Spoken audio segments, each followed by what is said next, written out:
देखिए नॉर्मली तो आपको पता होगा कि सितंबर 2023 से ऑनवर्ड आप स्टूडेंट वीज़ा पे अपने डिपेंडेंट्स को नहीं लेके आ सकते। लेकिन क्या आपको पता है कि इसके बावजूद बहुत सारे ऐसे लोग हैं जो कि स्टूडेंट वीज़ा पे अपने डिपेंडेंट्स साथ लेके आए हैं, ना सिर्फ अपने पार्टनर्स बल्कि अपने बच्चों को भी स्टूडेंट वीज़ा पे इवन 2024 और 2025 में लेके आए हैं। तो the question is can you still bring your dependents on student visa? The answer is absolutely yes. ना सिर्फ अब लेके आ सकते हैं 2025 में बल्कि 2026 और ऑनवर्ड्स भी आप स्टूडेंट वीज़ा पे इंतहाई सिंपली अपने डिपेंडेंट्स और अपने बच्चों को साथ लेके आ सकते हैं। तो क्या प्रोसेस है इसका, ब्रीफली इस वीडियो में मैं आप लोग के साथ डिस्कस करूंगा। तो देखिए आपको पता है कि पहले से आप बैचलर्स पे अपने डिपेंडेंट्स को नहीं लेके आ सकते थे, लेकिन मास्टर्स और पीएचडी पे लेके आ सकते थे। पीएचडी पे तो definitely you can still bring your dependents. Master पे आप कैसे लेके आ सकते हैं? उनके लिए आपको अप्लाई करना होगा मास्टर इन रिसर्च, MRES या MRES इनको यहाँ पे कहते हैं। और इसके लिए फिर आप दो किस्म के मास्टर इन रिसर्च पे अप्लाई कर सकते हैं। एक वो जो रिसर्च प्रपोजल मांगती है और दूसरी वो यूनिवर्सिटी या वो कोर्सेज जिनमें रिसर्च प्रपोजल की ज़रूरत नहीं होती। बट बेयर इन माइंड के उसमें भी आपको फिर रिसर्च करना ही होता है, बिकॉज यही मास्टर इन रिसर्च का पर्पस है कि आपने रिसर्च बेस्ड स्टडी करनी होगी। तो देखिए जब आप यहाँ पे आते हैं बहुत ज़्यादा लोगों को ये प्रॉब्लम होती है एकोमोडेशन की। एकोमोडेशन एक बहुत बड़ा प्रॉब्लम है यहाँ पे, बहुत ज़्यादा स्कैम्स लोग के साथ होते हैं। कोई जो है वो अपने लैंडलॉर्ड से खुश नहीं होता। इसलिए मैं आपको रिकमेंड करता हूँ एम्बर स्टूडेंट। एम्बर स्टूडेंट से ना सिर्फ आप इंतहाई चीप एकोमोडेशन ढूंढ सकते हैं, बल्कि इसके साथ साथ 24/7 असिस्टेंस प्रोवाइड करेंगे। रात को भी आपको कोई प्रॉब्लम पेश आए, they will be there to help you out. जहाँ पे आपने बाहर सिर्फ रेंट देना होता है, यहाँ पे आपके ऑल बिल्स जो है वो इलेक्ट्रिक हो, चाहे गैस हो, चाहे वाटर बिल्स हो, वो सब फ्री है। इसके साथ फ्री वाईफाई भी मिलता है। इसके लिए सिंपली 3 स्टेप्स आपने फॉलो करने होंगे। डिस्क्रिप्शन में जाके लिंक पे क्लिक करें, वो आपको एक वेबसाइट पे लेके जाएगा, एम्बर स्टूडेंट की वेबसाइट पे। वहाँ पे एक फॉर्म फिल कर ले और उसके बाद ही जो है वो एम्बर स्टूडेंट का कोई नुमाइंदा आपसे कॉन्टेक्ट करेगा और आप ही की पर्सनल प्रेफरेंसेस और रिक्वायरमेंट के बेस पे आपको एकोमोडेशन देगा। आप अपने दोस्तों के साथ भी एम्बर स्टूडेंट के साथ एज अ ग्रुप भी अप्लाई कर सकते हैं और अगर नीचे लिंक के थ्रू क्लिक करेंगे तो आपको एक अच्छा सा डिस्काउंट भी मिलेगा। जैसे कि मैंने आपको कहा कि आप पीएचडी प्रोग्राम्स पे आ सकते हैं, इसके साथ मास्टर इन रिसर्च। उसके लिए आपने क्या करना होगा, कोशिश करें कि जितना ज़्यादा से ज़्यादा पहले अप्लाई करने की कोशिश करें, because usually offer letter takes time. उसकी वजह यह कि आपने रिसर्च प्रपोजल तैयार करना होता है। मोस्टली यूनिवर्सिटी 1000 वर्ड्स का रिसर्च प्रपोजल मांगती है। आप 1000 to 1500 कंसिडर कर लेके रिसर्च प्रपोजल हो सकता है। तो वो आप रिसर्च प्रपोजल तैयार करें। उसके लिए मैं आपको रिकमेंड करूंगा कि आप किसी जो रिसर्च प्रपोजल्स प्रोफेशनली बनाता हो उसके साथ थोड़ा सा ज़्यादा कॉन्टेक्ट करें और उनके थ्रू आप उनको टेलर करने की कोशिश करें। अब यूनिवर्सिटीज़ तो काफ़ी सारी ऐसी यूनिवर्सिटीज़ है जो कि रिसर्च बेस्ड प्रोग्राम्स ऑफर करती है।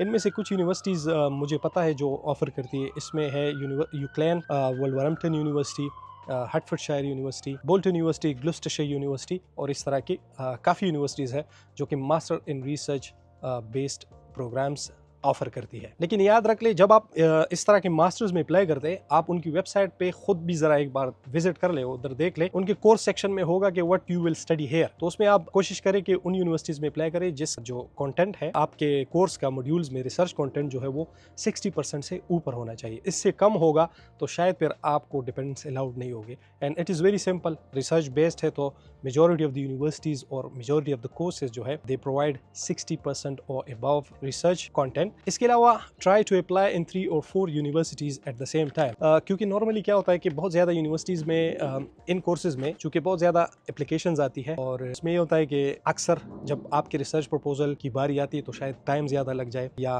वो टाइम पे पहुंच नहीं पाए, डिले हो सकता है, इस तरह का कुछ। तो 3 से 4 यूनिवर्सिटीज़ में मस्ट कोशिश करें कि अप्लाई करें। और जैसे मैंने पहले कहा, prepare as soon as possible. 3 से 4 महीने का विंडो कम से कम रखें। उसकी वजह यह है कि जब भी रिसर्च प्रपोजल्स उनके पास जाते हैं, जो नॉर्मल अगर आप बैचलर्स के लिए अप्लाई करते हैं या नॉर्मल मास्टर के लिए, तो वो तो एक प्रोसीजर होता है, उसके थ्रू ही जाते हैं। लेकिन अगर आप रिसर्च बेस के लिए अप्लाई करते हैं तो जो एक्सपर्ट होगा या एक रिसर्च सुपरवाइजर होगा, उन्हीं के थ्रू आपका प्रपोजल जाएगा and then they have to approve that proposal. After that then you will get admission in that university और आपको फिर ऑफर लेटर मिलेगा। और यहाँ पे रिसर्च प्रोग्राम में आने का एक फ़ायदा ये भी है कि पीएचडी में तो still there is 3 years window for PHW। उसके बारे में मैंने नहीं पढ़ा अब तक कि वो भी 18 मंथ का किया गया है या नहीं, बट आई डोंट थिंक कि that would be the case. आप रिसर्च बेस पे भी आए तो 18 मंथ्स का PHW is still on the table. इस PHW के बेस पे अगर आप रिसर्च प्रोग्राम में आते हैं या प्रॉपर रिसर्च करते हैं तो आपके लिए रिसर्च बेस्ड बहुत ज़्यादा ऐसी जॉब अपॉर्चुनिटीज़ आती है जिसमें आप स्पॉन्सरशिप हासिल कर सकते हैं। And definitely if you study well at university then you have plenty of time to prepare for any kind of jobs which provide you sponsorship. यहाँ पे मास्टर्स करने का फ़ायदा ये भी है, बहुत ज़्यादा ऐसी और कंट्रीज़ है जो कि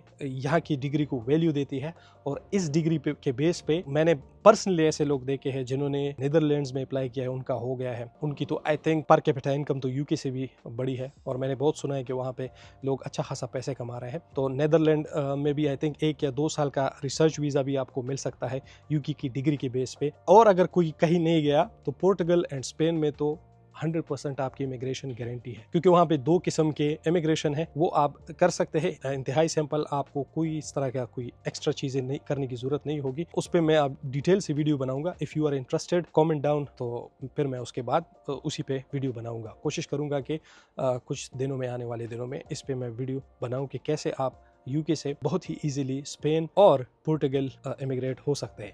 इसके अलावा मैं इस पे भी वीडियो बनाऊंगा कि जो रिसर्च बेस्ड प्रोग्राम्स है, इसमें कुछ ऐसी प्रोग्राम्स में अगर आप आ जाए, उसमें आपको ILR 10 ईयर्स में नहीं बल्कि 5 ईयर्स में मिलेगा। वाइट पेपर में तो 10 ईयर्स का है, लेकिन उनमें कुछ एक्सेप्शंस रखी गई है कि क्या अगर आप उन प्रोग्राम्स में यहाँ पे आते हैं तो शायद आपको ILR 10 ईयर्स की बजाय 5 ईयर्स में मिलेगा। लेकिन ILR की बात ही नहीं है, क्योंकि लोग फिर भी एक्सेप्ट करेंगे, they will still come to UK. जाहिर सी बात है कि जो हमारे कंट्रीज़ में हालात है, वहाँ पे जो हमें सैलरीज मिलती है उससे कुछ गुजारा नहीं होता। यहाँ पे लोग जो है वो गुड स्टैंडर्ड ऑफ लिविंग के लिए आते हैं और एक अच्छी सैलरी के लिए आते हैं। They are okay with living their own country और देयर फैमिली बिहाइंड। वो जब भी चाहे यहाँ से जा सकते हैं वेकेशंस पे। साल में बहुत सारे लोग हैं जो 2-3 दफ़ा जाते हैं, 1 दफ़ा तो हर कोई जाता है। तो आप उस बेस पे भी कोशिश करें कि मास्टर इन रिसर्च पे आए और यहाँ पे अपने लिए अपना फ्यूचर सिक्योर करें। इसके साथ एम्बस स्टूडेंट का डिस्क्रिप्शन में है, वहाँ से जाके आप डिस्काउंटेड प्राइस में अपने लिए एकोमोडेशन बहुत ही आसानी से बुक करें। Please subscribe to this channel, help me reach 10,000 subscribers, and I will see in the next video. अल्लाह हाफिज़।